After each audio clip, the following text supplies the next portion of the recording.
Thanks a lot for this. Thanks a lot, Elina and Anne-Kathrin. Yeah, exciting or also depressing a little bit. I start with a question before I think about your questions. So your first slide is kind of still stuck in my head, and I was wondering the whole time whether, how do I put it, whether it's a desired and acceptable, whether it's an acceptable and or desired outcome that our teaching on these subjects causes anxiety and fear and things like that, or is there a way around it? I don't want them to feel these emotions, and if I would want to shelter them and keep them safe, basically. On the other hand, I think that if you really want to address sustainability issues, these are the emotions that will come, because I feel them myself. If you read up on the sixth mass extinction, or you read up on climate change, and if you just look at the world as it is today, already with 1.1 degrees, and who's getting hit by climate change, or if you just start thinking about where our clothes come from or our food come from, that will elicit emotions that are hard to handle. So I think it's not I don't seek out to give these students difficult emotions. What I've learned is that you get them. I mean, the summer I spent preparing a lecture I give every year, which is on planetary boundaries and climate change. The summer I spent reading up, so I had all the facts, there. I felt afraid that I would have climate deniers in the class, and I would need to have all the answers to climate deniers questions. I felt really, really depressed. It was so hard. And I think it's a sign of being sane, actually, that you get these emotions when you look into these issues. So it's not that we want to entice or elicit these emotions in the students, but rather that we want to hold them and help them to work through these emotions, so that you can live with them, cope with them, and live with them, and come out on the other side and finding meaning, basically. And I assume that in the course you have it's going over a year or over 2 years, I don't know. Now the course is 7.5 credits. That's 7 weeks. It's Okay. it's 7.5 credits out of 300 is sustainability. Okay, it's not a lot, I see. But overall, I assume that there is a whole list of topics in that course that causes much less emotional reactions than what we've been talking about today. Yes, so the first 2 weeks are a little bit more difficult, because then they read, Rockström, no, he's not the first, or Stefan's paper on planetary boundaries, and they read the World Wildlife Fund report on planetary boundary, Living Planet report, and they read lots of research literature on general sustainability issues. And later in the course, it can be difficult, because we have lectures on how much energy the internet and video streaming, etc., costs, and we have lectures on economic sustainability and social sustainability, and but it's less worrisome. I mean, we go into a lot of solutions also, or part solutions, or ways to work with this. And I assume that there are also topics that are perceived as uplifting or actionable by the students, right? Can you? Yes, we have people. We have people who come, and we have a person who comes from Ericsson and tells how much more energy efficient the data servers and data centers have become, and things like that. And also we have lectures on behavior change technologies, like how can IT help with designing these apps, etc., that actually does some change with people's behaviors and so on. Yeah, I see. Pretty cool. Are there questions from the audience? I don't want to occupy the time and space here alone. I would have one question quickly. Yeah, It's come more on, about Lennart, go. your paper here. This kind of focused on yeah, computing related students. I understand. Do you see like there's any like yeah, specific aspect to computing students specifically? Why would teaching eco-anxiety or talking about eco-anxiety to computing related students be different from other disciplines? And if you see any kind of yeah, maybe differentiators, could you maybe talk about them and think if talk about how other disciplines would need to be addressed differently? Yeah, so I would be really, I would love Elina teach computer science students and see how the students would react there, because those students, as not only my own research but also many others have described, are like creating or socialized and adapting to an identity, disciplinary identity that is, as I showed, like quite very technical. And then they, for example, something I've seen is that, for example, the human-computer interaction teacher is questioned. Oh, he was so excited for his interest in human aspects that he probably can't program. So they use that to perform and be a real computer scientist and kind of be seen as someone inside, someone who's probably good at programming, who knows what is interesting, what is. So then I wonder if those students would kind of embrace those sustainability topics also, or if they would kind of also reject that, and also perhaps reject emotional approaches. Like Elina students, the survey suggests that they really were very positive about emotions in the course. So I wonder if more technical, like computer science students, also would see that. I think what Elina and Danya are doing is quite new and unique and very much needed. And we don't know yet so much about how different students from different IT programs would react. And also, I think, Jan, like your question about hopelessness and hope. So yeah, I think there's still a lot of work also with those students or many questions to think about. Elina? Yeah, so I just want to say that I am a computer scientist. That was my education. Also, computer scientists can be turned to the not dark side. No, but joking aside, I totally agree with Anne-Kathrin that my students, while they are within computing in general, they're not computer scientists. Media technology students are slightly different. And I think that it would be interesting to teach more hardcore computer science students and see if we are able to engage them as well as we are engaging our students. And I'm not sure.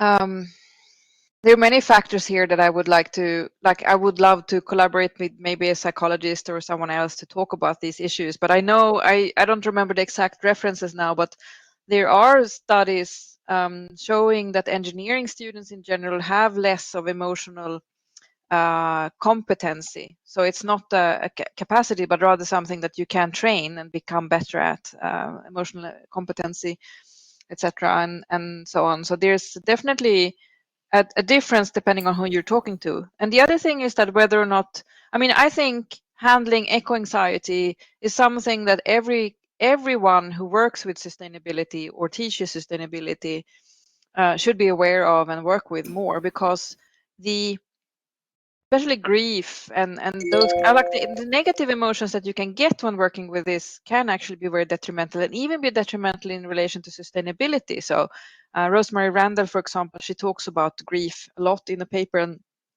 she says that if you try to suppress those emotions and not work through them, what happens are usually that you, for example, start glorifying the past, which I think we see all over Europe currently in terms of how, like, who wins the elections. You also might start doing more of the practices that are negative for environment. So you start buying more stuff or stuff like that. So there's like, it's important to work with these issues. Yeah. But I think definitely it would be a difference to teach this or work with this with other students. And I think the major difference is whether or not you came to the education to work with sustainability, because then you might have been working with these issues before. So you might be more emotionally mature. Yeah, I think this is super interesting, in particular because we as engineers are kind of trained to, do something, act in a situation where maybe just not doing anything might be the better solution. Thibaut wants to say something. Yes. Hey, thanks for the very interesting talk, and I do agree with your last point, Jan Tobias. I had another question, because at least in Belgium, when we look at engineering students, more than 80% are men. Like it's mainly I'm not saying that it will not evolve, but that's the way it is for now. And so I have a similar question to the one from Leonard, but regarding to gender, which could be, you mentioned how, like you said, some studies show that engineering students tend to be less prone to accept or understand or whatever emotions in general. And my question would be, do you think it could be related to the fact that there is more men than women in these sectors? And also how, so that was the first question. And the second one would be, really how to kind of deal with that, because that's something that we see also when we have some lecture or courses on sustainability in Belgium at UC Louvain, that it is often way more difficult to discuss about these topics with men students. Like, at least that's how I feel, because they are always getting back to the need of bringing something technical on the table. And yeah, so maybe two questions. Yes, thank you, Thibaut. So first of all, yes, definitely it could have it could be a gendered issue. I don't remember the paper. I can try to look it up. It might even be, no, I don't think we cited in this particular paper, but I can try to find the paper about emotional immaturity. So it can definitely be a gendered issue. It could also be, as Anne said, that they are socialized into a particular role or a particular way of seeing the world, which is also kind of a gendered issue, because computer science is gendered. So that's true. And then you were asking, the second one was like how to handle it. I think that I don't think that there's a lack of potential, but rather it's a way of how upbringing. So I think that this is a gendered issue in the sense that it's not biological necessarily, but rather something that's in our culture. And I would recommend actually a really good podcast from, I'm gonna ask Anna to talk soon, and then I can do something else, and that is to look up the reference that I want to give you. A podcast called Forest of Thought. And they have an episode with someone called Vidar Wetterfalk. He's a Swede, and he's handling an organization called MEN, which is like the same word in English. So men. And the organization is working with men's violence against women through a specific format of talking to each other. So they have men groups where they talk about difficult issues, and they also sit in a circle, and they also have a specific way of sitting in a circle and talking. And I love that episode. I would love to be in one of those men groups, but I can't because I'm not a man. And I can recommend you to listen to it. And I think that there are ways of, when you have this resistance, I'd say, when you have this resistance, you need to set up the practicalities around how we talk to each other in a particular way, so that it's more inviting to take down your the resistances that you have built up to talk about these issues.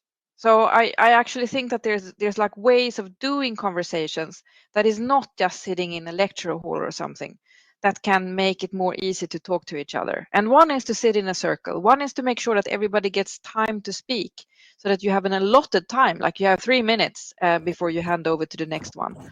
You could even have like you hold something, etc. And we have there's other ways of doing it, but so there's many ways of like thinking about how do we hold the conversations. Now I hand over to Anne so I can look up the Forest of Thought episode I want to put in the chat. I think it's already in the chat. It's brilliant. Actually, I was going to talk about the same thing, or as one point. So thank you. I also think I just wanted to say so gender is part of my like focus in my position, but I really want to think about gender in in a broader context. But just to I think that it's very. So thank you for bringing up gender. I think it's very much gendered. If you just look at small kids, like how boys are being told, don't cry. And girls, for them it's more okay, or they are more encouraged even to show feelings. So I think it starts very early, and then question is, what can we do? And I think that's what this Forest of Thought episode is about. It's really brilliant. And then another thing about emotions and the importance and what happens if we allow for emotions to come up. I just gave a keynote at the large conference FIE, and about where I spoke quite openly and just felt how my own kind of frustration came out. But anyway, then afterwards there was someone coming to me from Australia and saying thank you for reconnecting me to emotions. He said it's so visible in Australia. I mean, so noticeable. But somehow he disconnects from the issue. He just kind of goes on. And I think this disconnecting might also happen with the students. They kind of disconnect, just focus on getting through the courses, getting their degree, getting a job, and disconnect from the world, from feeling what's going on. So I think for me, this like connecting back to our bodies and reacting bodily seems such an essential task. Reconnecting that education should allow for, if we think of holistic education that is being advocated by educators. So I just wanted to bring up this reconnecting to emotions that I think is so important.